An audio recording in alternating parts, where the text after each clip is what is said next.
Have you ever wondered if our social and economic system is truly the best among the possible ones? This question might seem philosophical, but it's deeply rooted in our daily lives. It's about fairness, about how we distribute the fruits of our collective labor. Let's talk about wealth. Wealth isn't just about money, it's about resources, about the capacity to live comfortably and securely. It's about access to good education, healthcare, and opportunities. But if we take a closer look at our world today, we see a stark disparity. Just 1% of our global population holds more than double the wealth of the other 6.9 billion people. Yes, you heard it right, more than double.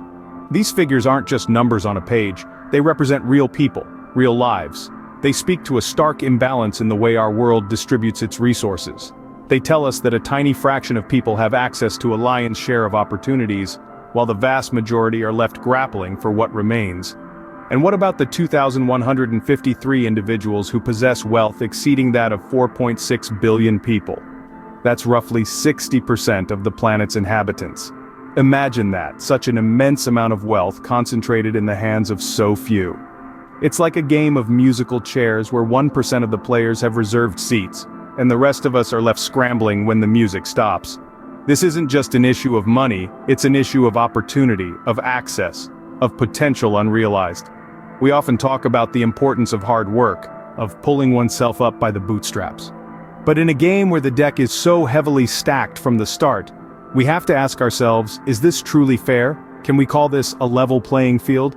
These are uncomfortable questions, but they're important ones. They force us to confront the realities of our world, to consider whether the system we've built truly serves the many, or just the privileged few. Is there truly a free market? This question can provoke a multitude of responses, each reflecting a different understanding of the economic world we live in. Let's delve into this concept in more depth.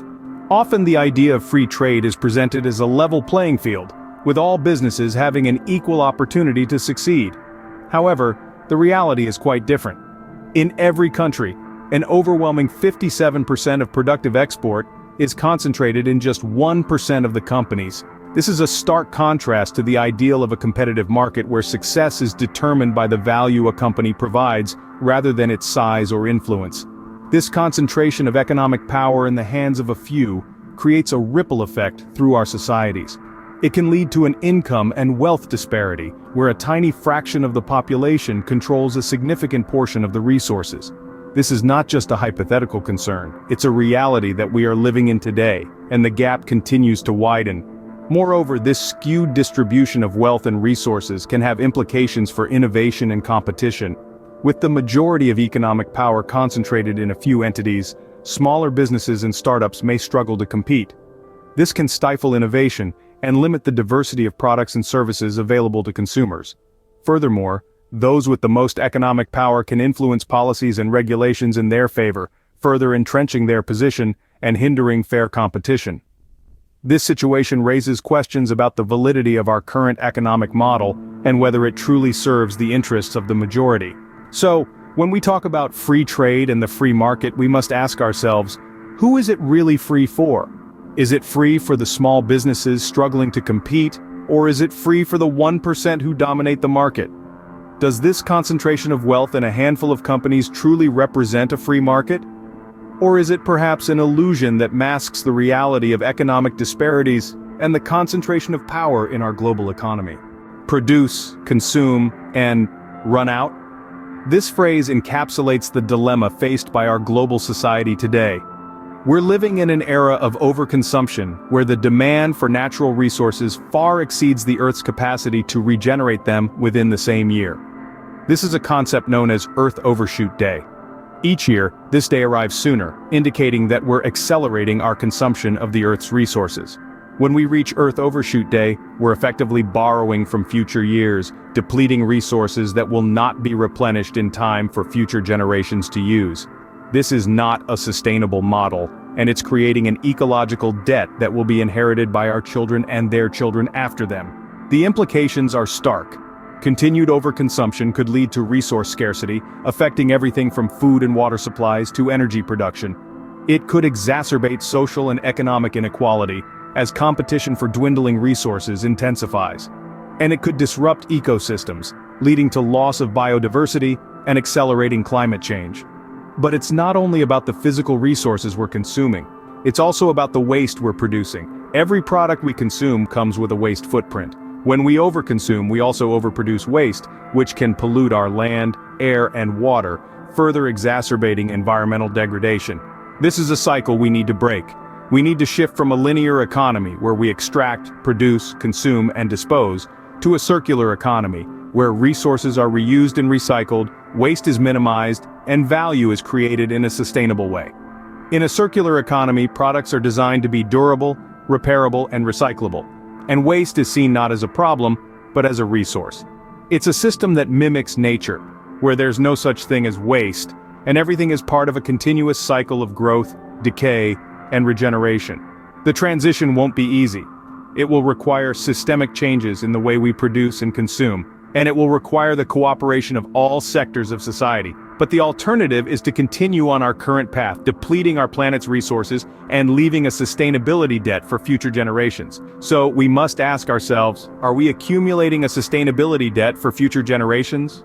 Perhaps we need to pause and listen, to choose new strategies that ensure the survival of the species and our happiness. We're at a pivotal moment in history where we need to re-evaluate our economic systems. It's time to consider if the current system is truly the best we can do. Our economic structure is not set in stone. It's a human-made construct, and we have the power to change it. Why should we reconsider our economic system? The answer is simple: to ensure a fair, sustainable, and prosperous future for all. The way we have structured our system of exchange, our so-called free market, and our patterns of production and consumption are leading us down a path that is not sustainable. The economic imbalance is stark. A tiny fraction, just 1% of the world's population, holds more than double the wealth possessed by the remaining nearly 7 billion human beings. Free trade in its current form concentrates a staggering 57% of productive export in just 1% of companies in each country. This imbalance creates a volatile economic landscape and widens the gap between the haves and the have-nots. Our consumption patterns are equally concerning. Humanity's demand for natural resources is exceeding the Earth's ability to regenerate those resources within the same year.